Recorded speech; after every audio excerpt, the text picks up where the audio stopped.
Good morning student. आज हम लोग built in self test technique के बारे में डिस्कशन करेंगे, but as we know very well कि बिल्ड इन सेल्फ टेस्ट से पहले हम लोगों ने एक एडोब टेस्टिंग और स्कैन बेस्ड टेक्निक का यूज़ किया है। इनमें कहीं ना कहीं अपना एक ड्रॉबैक हम लोगों ने देखा था, तो उस ड्रॉबैक को ओवरकम करने के लिए हम लोग यूज़ कर रहे हैं आज built in self test, which is also known as a BIST, BIST, built-in self-test technique for the circuit under test. Okay, so इसके लिए हमें क्या आवश्यकता है कि सबसे पहले हमारे पास होना चाहिए कि there should be a test vector generator, then we have a circuit under test, and after that we have a test result compression which would give you the output as a signature analyzer. Okay, so when we talk about the inbuilt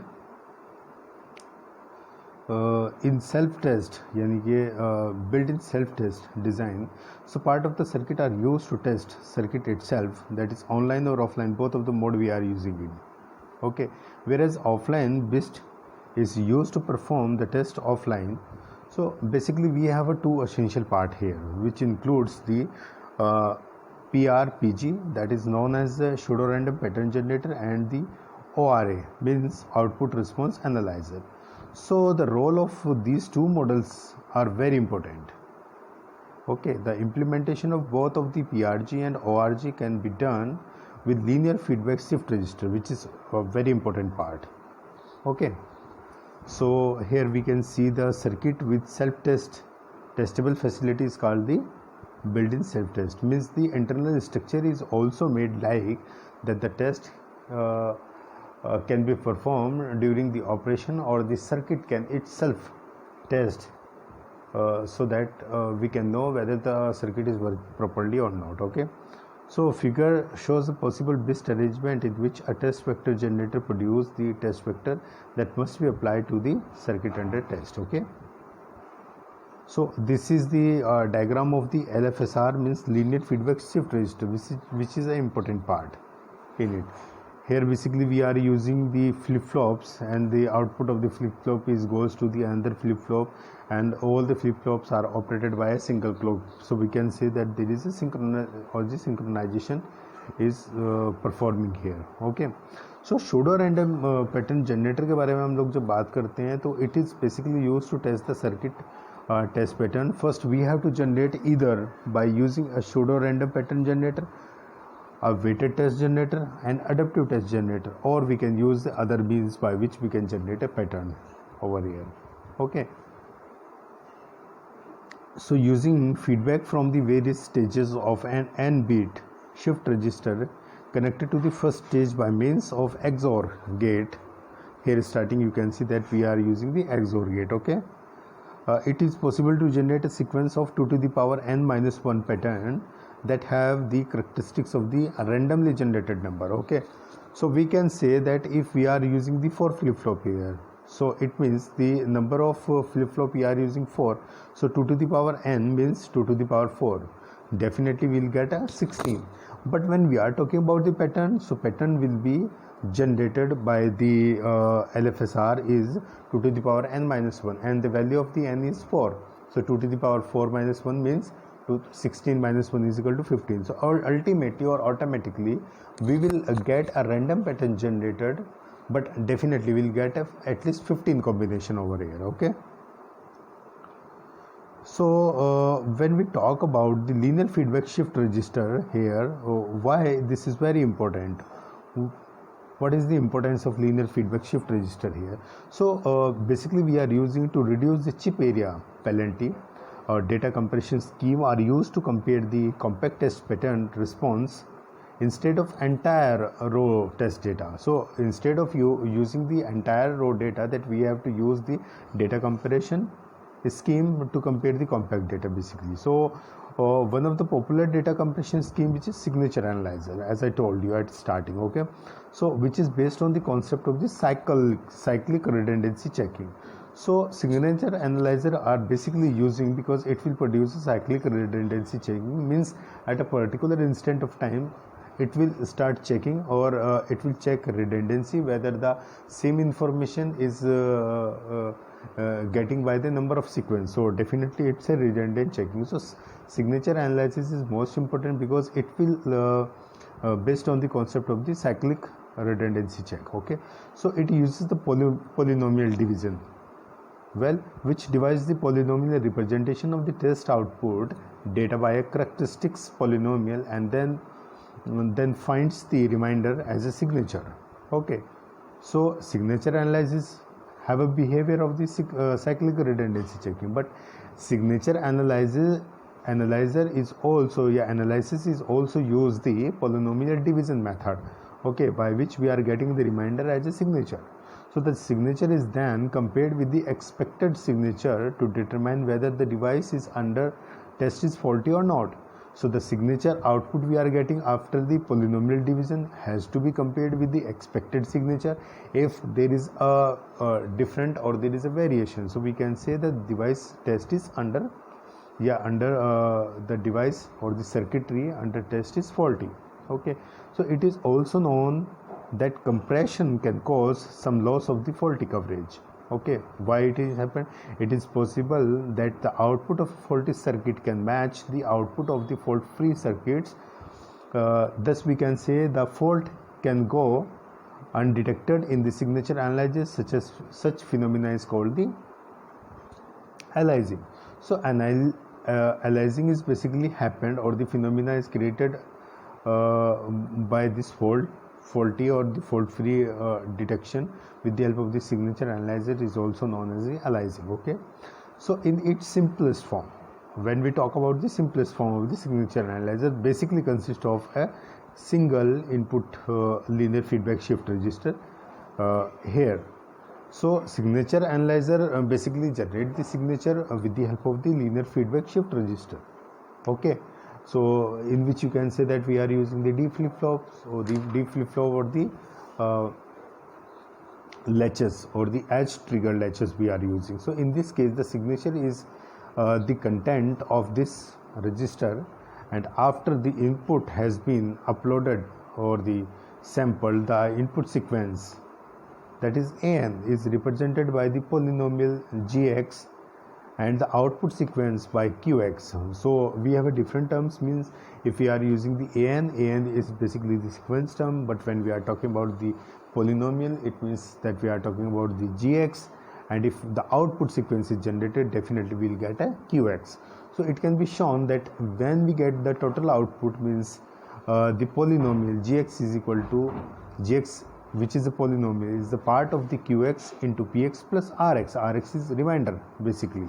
Okay, and the remainder is equivalent to the signature, which we have to be compared with the expected signature output. Okay, where PX is the characteristics polynomial of the linear feedback shift register, and RX is the remainder. So the degree of which is lower than the PX, so we can compare. If we are using the 4 or 5 flip-flops, so we'll get a polynomial is Px is equal to 1 plus x square plus x to the power 4 plus x to the power 5.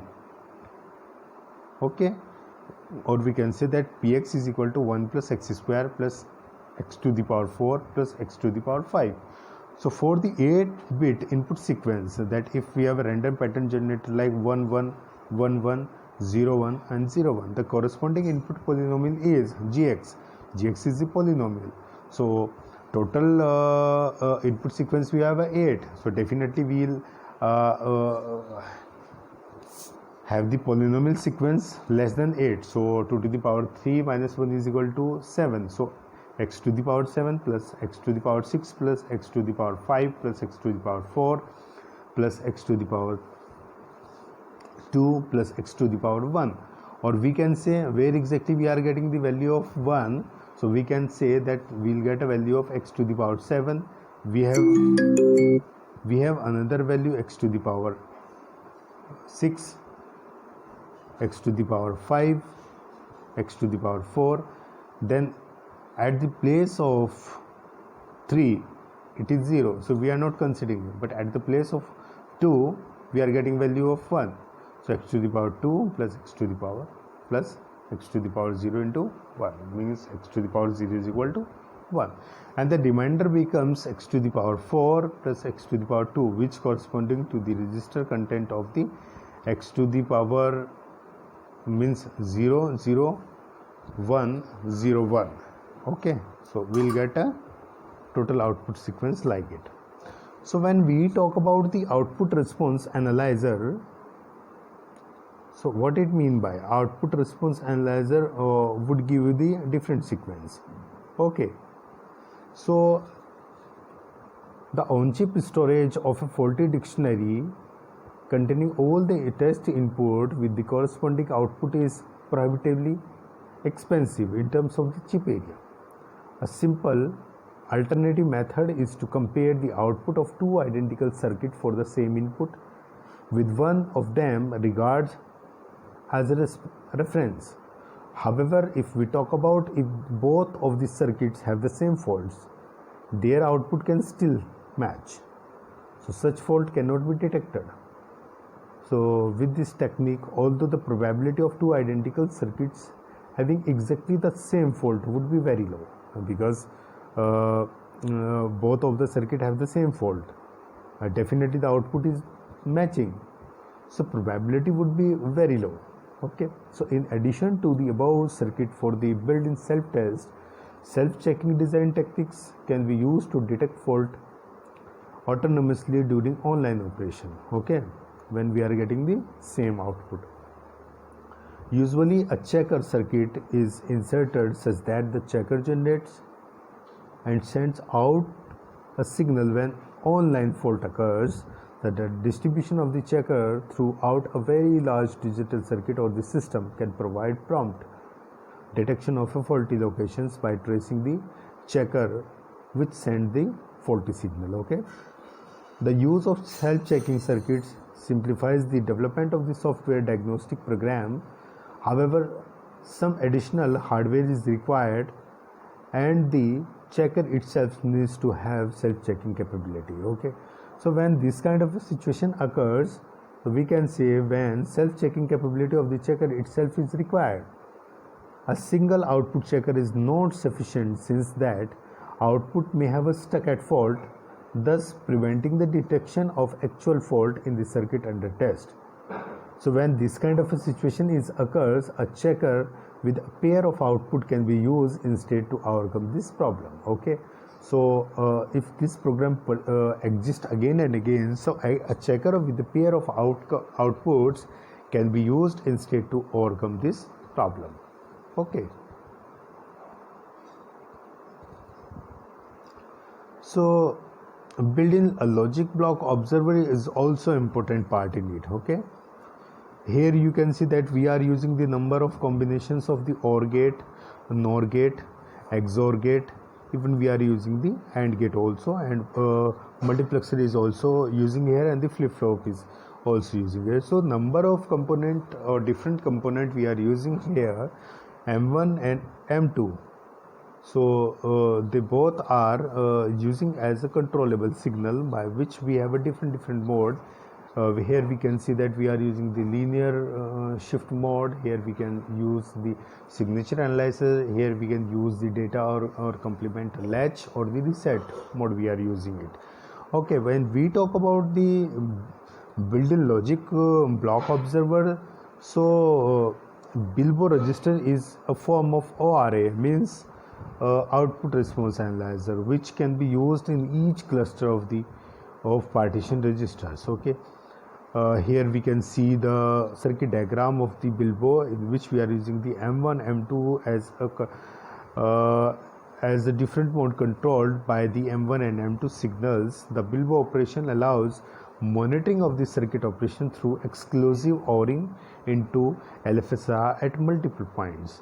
Okay, so the importance of the OR gate, exclusive OR gate we are using here at the LFSR at a multiple points, basically give you the basically allows you to monitor the circuit operation at a different points. Okay, which corresponding to the signature analyzer with multiple inputs. Okay, so here we are using the number of modes when the value of M1 and M2 at a different places, because we have a number of control signal is 2, so definitely we'll get a number of combination 4. So 0 0, 0 1, 1 0 and 1 1. But when we talk about the circuit mode operation at a 0 0 level, definitely it will show you the linear shift behavior of the LFSR.